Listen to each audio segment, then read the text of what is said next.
I love Leonardo DiCaprio. I saw him for the first time in the movie Titanic.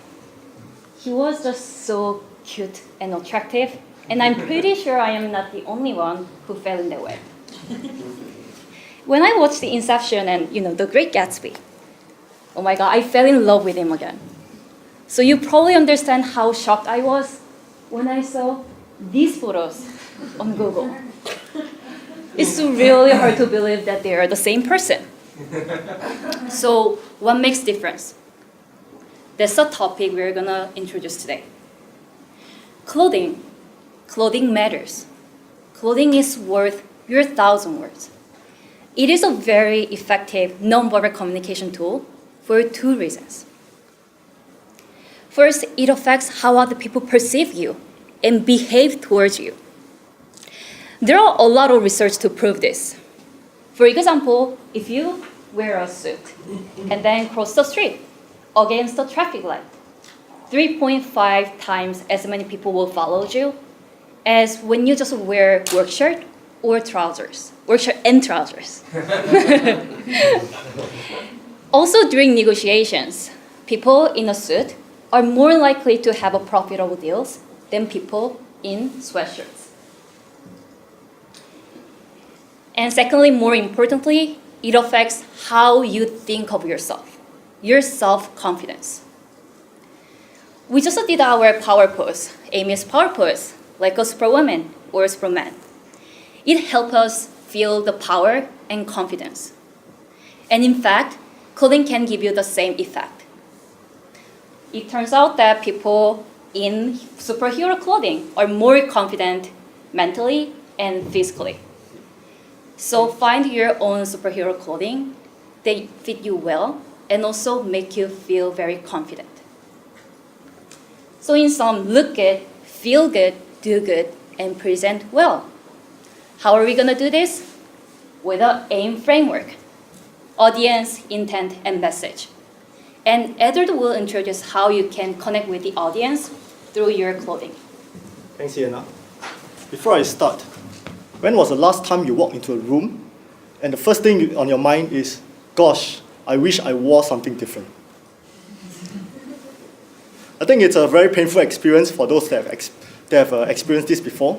And let me offer you 3 questions we can ask ourselves how to connect with the audience and avoid this from happening again. So first question, we ask ourselves, who are they and what do they wear? To guide our thinking, let me refer you to a book by a leading image consultant, Sylvie Di Gasto, titled The Image of Leadership. In it, she describes 5 simple levels of business wear. This takes out all the ambiguity about what's casual, smart casual, business formal, But what is important is that we can use this to apply to our everyday business wear.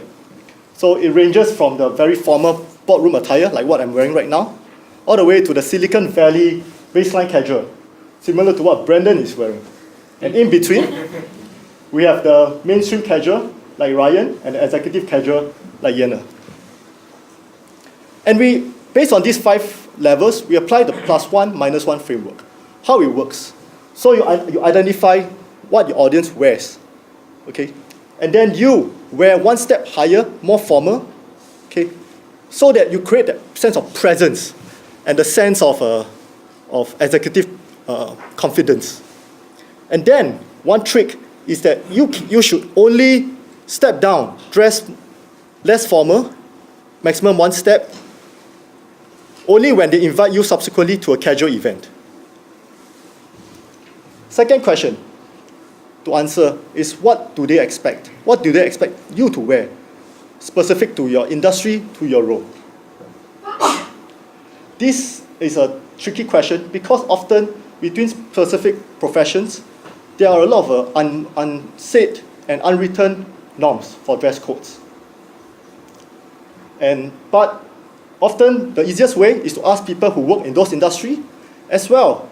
Probably, and a more easier way is to actually observe what people wear around us every day. And the Stanford GSP is the best place to learn. Take, for example, you have Eric Schmidt, Raymond Nazir, and Peter Wender all teaching the same class by wearing different attires every day. So, but what really stands out for me is actually Raymond Nazir's use of a bow tie. It makes him really stand out from the crowd, but also adds to his credibility as a public relations expert. Thirdly, we should understand how they feel. The idea here is basically we should augment our attires with symbols that triggers emotion in our audience. What I mean by that? Take for example, if you go for an interview with the government, the best tip I can give to you is to wear a flag pin. Instantly, your interviewers will see you differently. They will like you. And the reason is because they don't see a flag pin. What they see is this. With this, I'll hand over to Ryan to talk about how to communicate intent and message with our attire. In most situations, simply meeting the norms and expectations of your audience is not enough. You also need to consider what you wear says about you as a person as well as an organization you may be representing.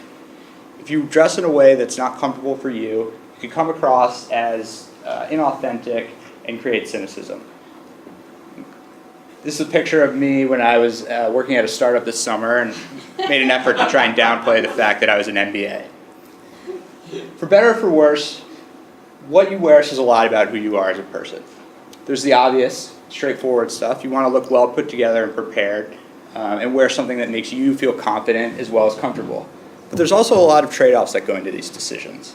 Consider when you first go to work at a company next year and you're giving your first presentation. Do you want to dress in a way that establishes your authority, or do you want to come across as a more relatable peer?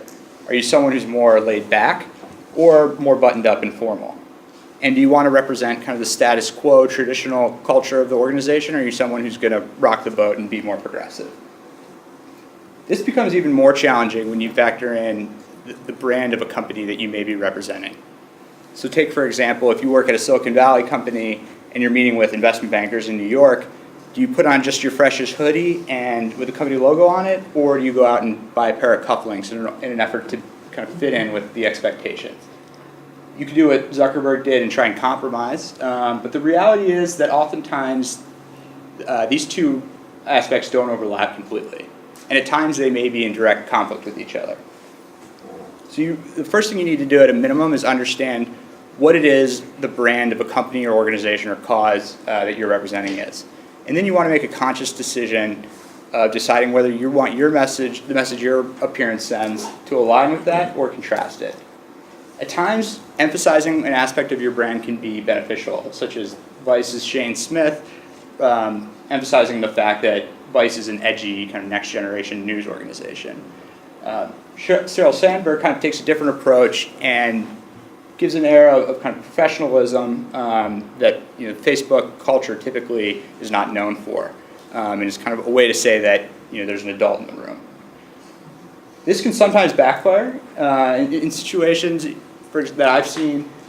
If you're working at a very traditional company and come across, try and impersonate Steve Jobs, that can question the authenticity.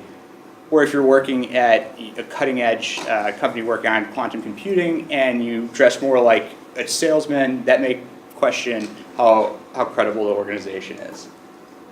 So how do you meet these challenges? Just like you would in preparing the content for your presentation, you want to make an explicit decision about what message you want to communicate. You want to dress with intent and make sure that everything you wear aligns with that. Visual elements of a presentation are often most memorable and will leave a lasting impression. So at the very least, you don't want to leave this up for misinterpretation or ambiguity. If you can be consistent with the company brand that you represent, that's great. And if you want, you can also contrast the message. But either way, make sure you do so deliberately. With these principles, Brandon will now talk a little bit more about how to do this in practice. Great. Thank you. So I'm going to give you a few key tips for successful execution of dressing for communication. The first tip, plan ahead of time. Now, when you plan ahead of time, that doesn't just mean knowing what your superhero costume is. That's important. That's great. But it's also looking in your closet, making sure it's there. It's picking it out. It's ironing it. It's doing all the prep work you need to do. Who here has moved recently in the last 18 months? Everybody in the room probably, or most people. I've moved 4 times in the last 18 months. Last year when I was interviewing for the first time, I knew exactly what I wanted to wear. I knew it down to the wire, down to the sweater. But guess what? It wasn't there. I didn't actually go to the closet, pick it out, look at it, iron it, do all the things I was supposed to have done. And guess what? That affected me during the interview. Missing that key piece of clothing, missing that sweater, changed the interview from being great to the interviewer at Apple asking me why I was wearing a suit jacket. It affects you. Second thing, think about travel. And this isn't just a former consultant telling you to pack your bag a week ahead of time because you're about to get on a plane. This is think about every aspect of travel. How are you getting from your house to the place where you're presenting? Are you biking? Are you using the subway? Are you flying? This all indicates ways in which you may think about how you need to get yourself there, what you should wear when you get out of bed, should you change at the location versus changing at your home. These are all considerations. Finally, let's talk about communicating as a team. Thinking about how you want to work as a team. Whether it's everybody's wearing all black, whether it's you're communicating by having different styles and being contrasting. All these are key things you need to think about because 2 things could happen potentially. You could be at a completely different level as your colleague. That might not be okay. Or maybe you're all wearing the exact same thing. And while that's okay in the case of a wedding party, it may not be the image you want to present if you're going to an interview or if you're presenting as a team. So those are just a few of our key tips. But we also wanted to talk a little bit about, what do breaking the fashion rules really mean? This is Lady Gaga's famous meat dress that most of you will probably recognize. And, the day after she wore this, a lot of people said this was a fashion don't, breaking all the rules. But as you think about the rules that we have discussed today, knowing your audience, knowing your message, knowing your intent, dressing the way that makes you feel confident, makes you feel good, planning, executing, and thinking about every step of the process, I'd say she did pretty well. If you think about these steps, if you think about these tools that we've discussed today, I think you might have this kind of effect on your audience as well.